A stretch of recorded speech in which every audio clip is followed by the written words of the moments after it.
What's good, everyone? Welcome to another episode of the Rugged Haitian. Cue theme music.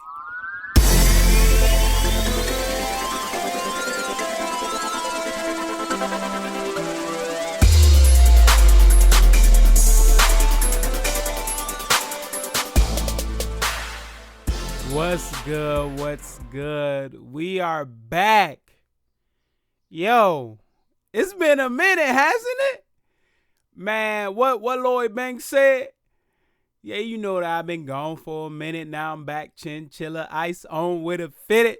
What's good, y'all? Man, when I say a lot has been going on, man, your boy had to take a sabbatical. Man, let me tell you what happened, bro. So, man, I believe the last time we talked, I gave y'all a little update, and then there was a recent shooting and all of that. But you want to know what's crazy? There was just another shooting a few weeks ago. So, there's that. This is America. But all in all, man, your boy has been busy. As you all know, your boy pastoring and been pastoring 2 churches since last July and whatnot, and that has been amazing. God has been working and moving in your boy and in both churches, so that's always good, you feel me? But also on top of all of that, I was going to school full time, getting my master's of divinity, and you already knew that. And so I was in my last year. I'm in my last year, last semester type stuff. And 2022, man, from January to May, your boy was finished.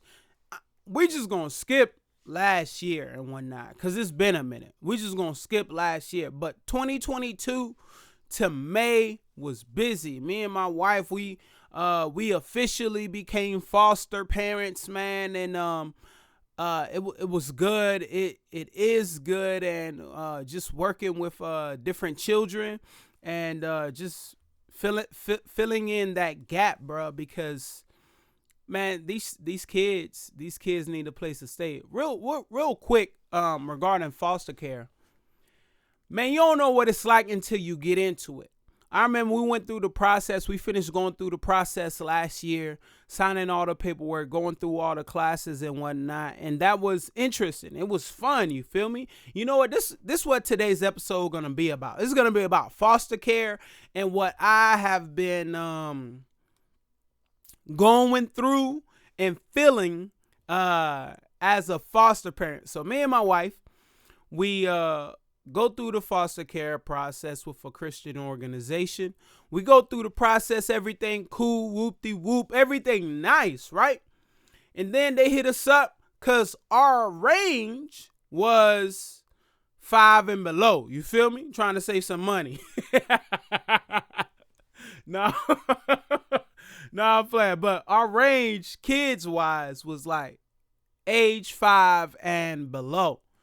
And that process was what we wanted, because we wanted kids and we wanted them young so that we train them up. You feel me? Train a child up in a way that he should go. And when they are older, they may not depart from it. That's what we wanted. We ain't want no like older kids, because they've already been brought up a type of way.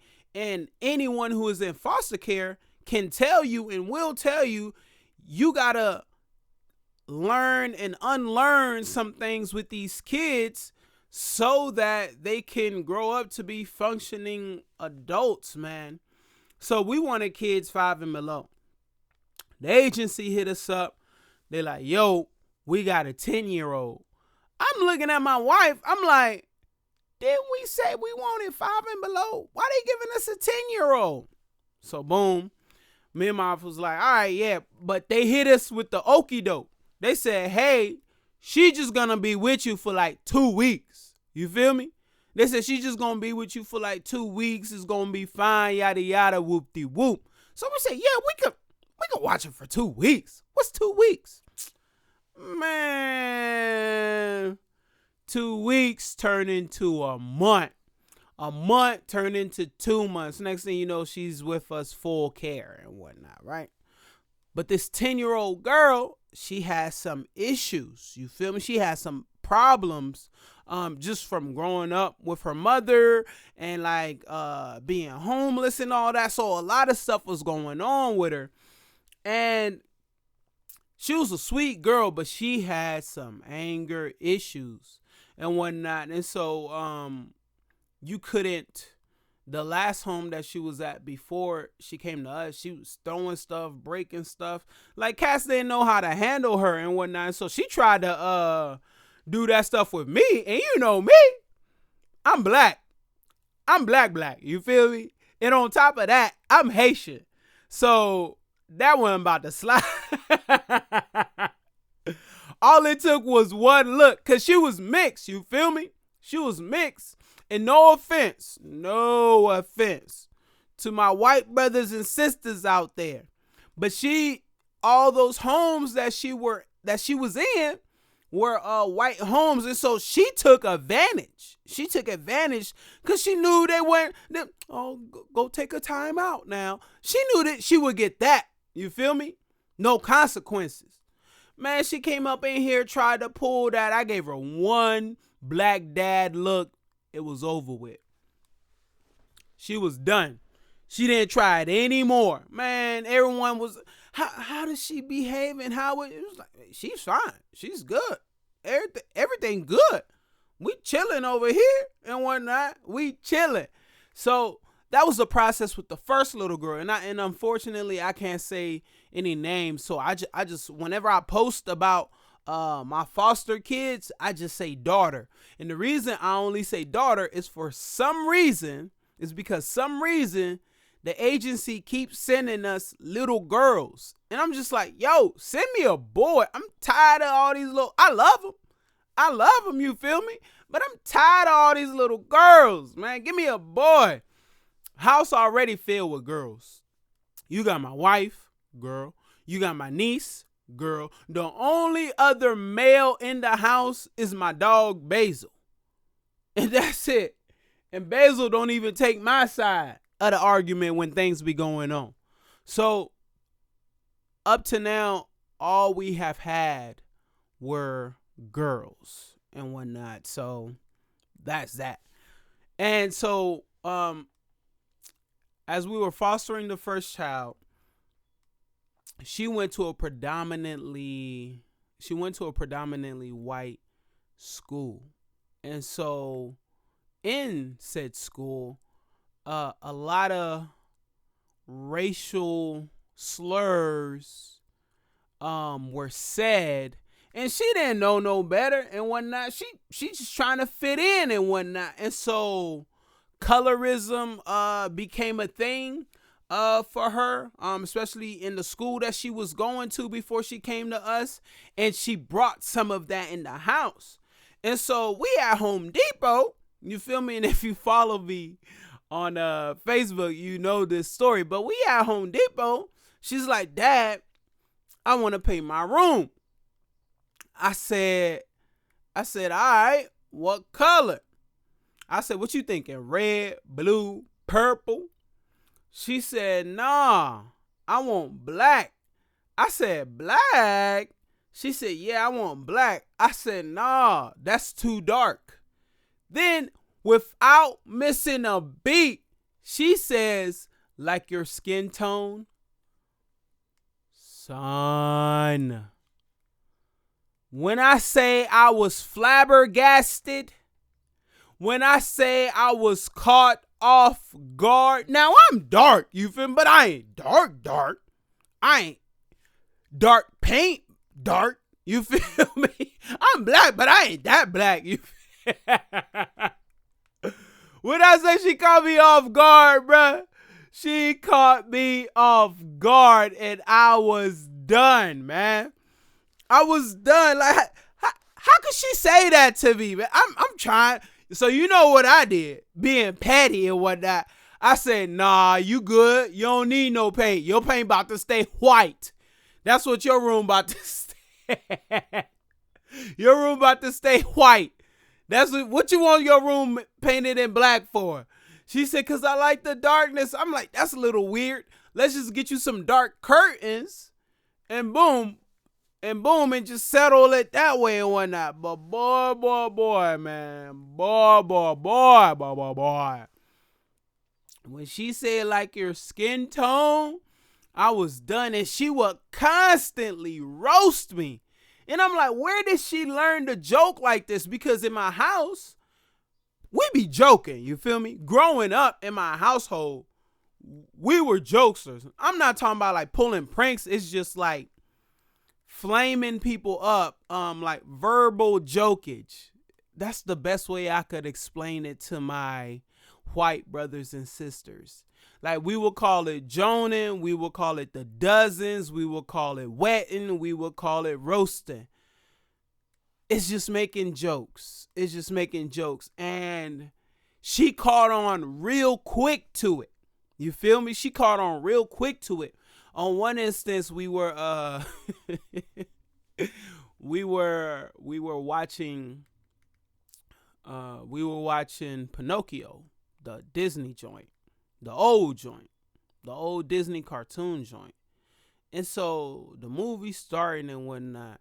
So she get up and she says, Dad, do you have any of those in your basements? I said, what are you talking about? She said, those right there. He got the same shoes as you. I said, what? I said, who is he? I look at Geppetto. My man got on some busted. I work in the wood shop all day. No children. Let me just bum these shoes out. Tennis shoes. Not even tennis shoes. I don't even know what you call them. But she was saying that my dress shoes that I wear all the time look just like Geppetto's. I paused the video. I go grab my shoes and look at those. She said, you see, they look the same. I said, if they're up here, why would you ask if I got any in the basement? She said, I was seeing if you got any puppets in the basement since you and Geppetto rocking the same shoes. I was like, ain't no way, man.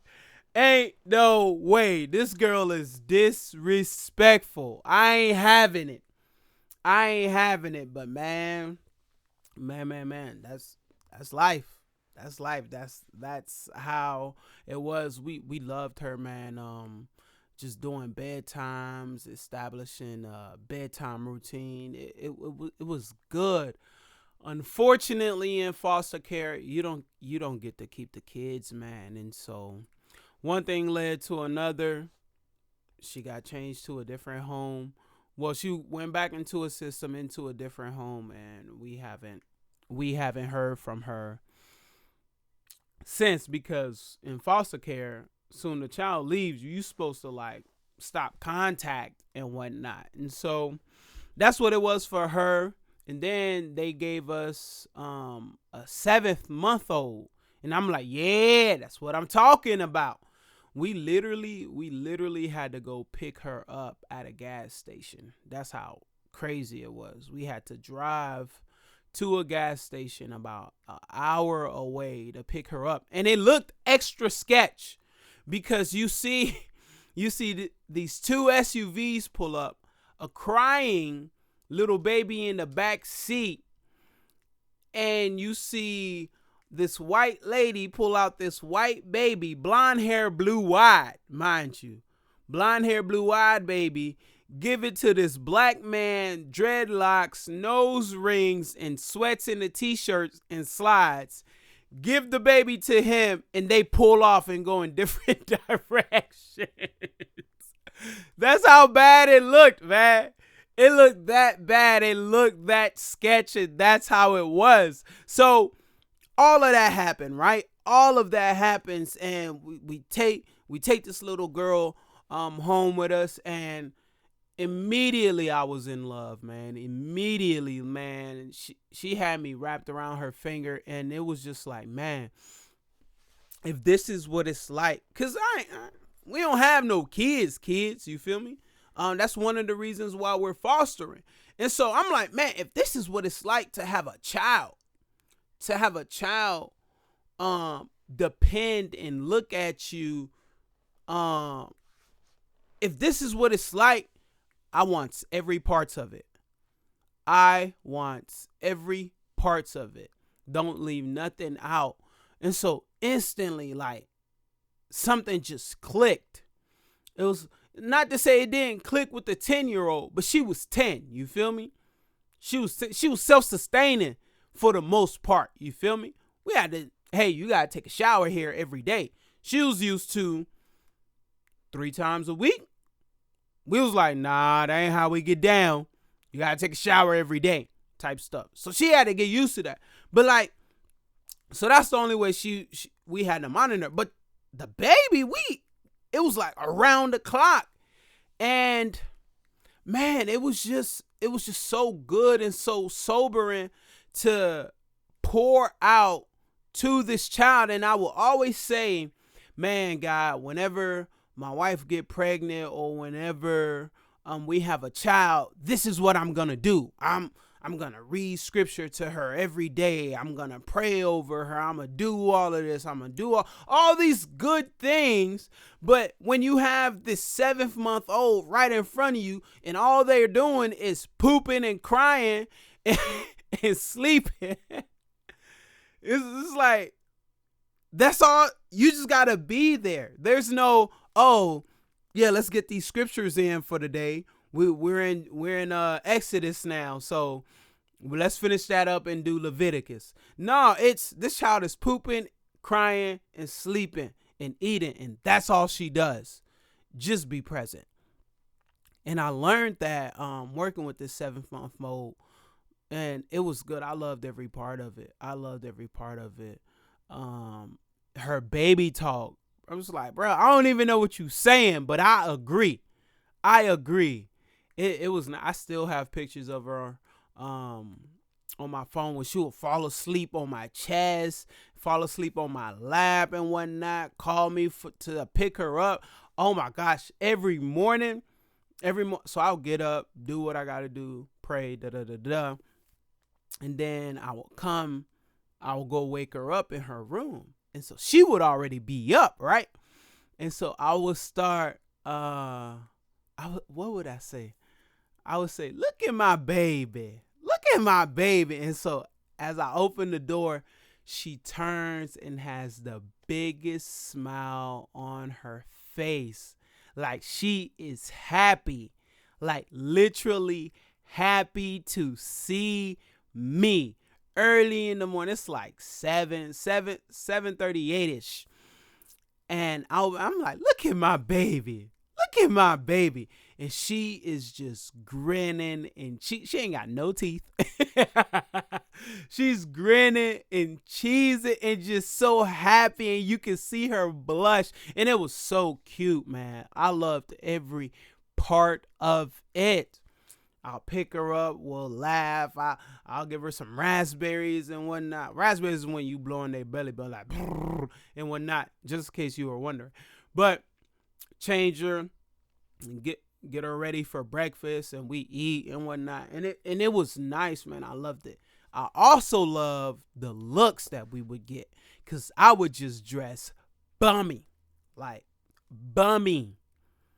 Sweatpants, holes in them, slides, socks on, shirt might have a stain on it.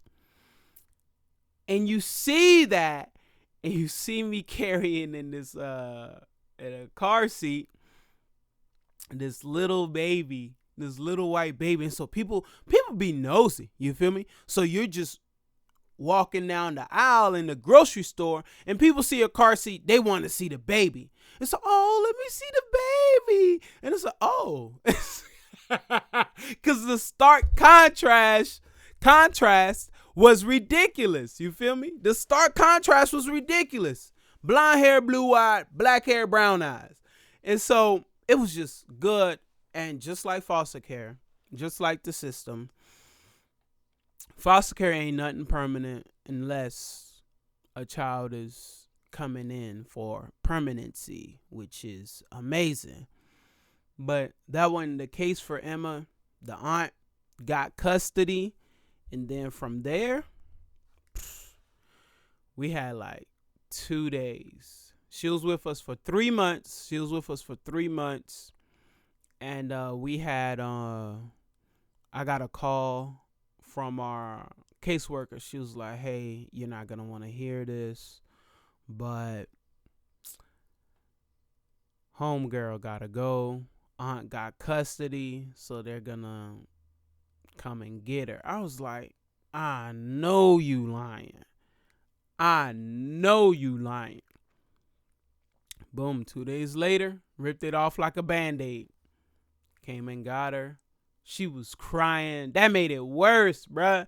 She was crying. I was like, man, ain't no way, bruh. Ain't no way. But that's how it was. And so we have another little girl with us right now.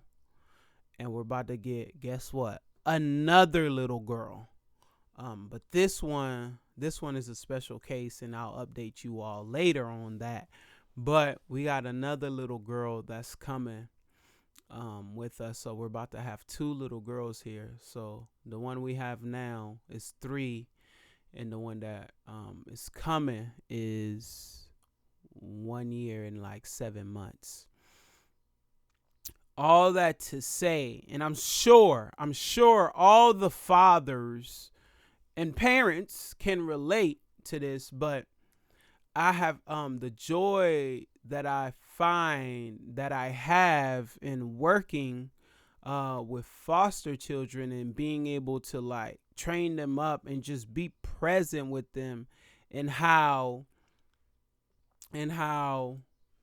whenever they need something, they come to me and they say, "Daddy." Like the ones that have been able to talk will say, "Daddy." Whenever they need something, they'll come to me and say, "Daddy, can you help me? Daddy, I need this. Daddy, da da da da." And the joy that fills my heart when that happens is amazing, because it immediately takes me to my relationship with God, where I have the privilege to go to him and say, "Daddy, I need this." And just as I try to be faithful to our kids that we have in our house, God is that faithful father that's always there to listen and to help. So that's been my side of the journey of being a foster parent. The reason I say my side is because my wife ain't here. She definitely has a side for her journey and going through it. But that's just been my journey. Things are going great, man. It's good to be popping back with y'all. We back with the Rugged Haitian, and we're going to do something big for our 100th episode. So it's going to be big. Thank y'all for tuning in. We out. Peace.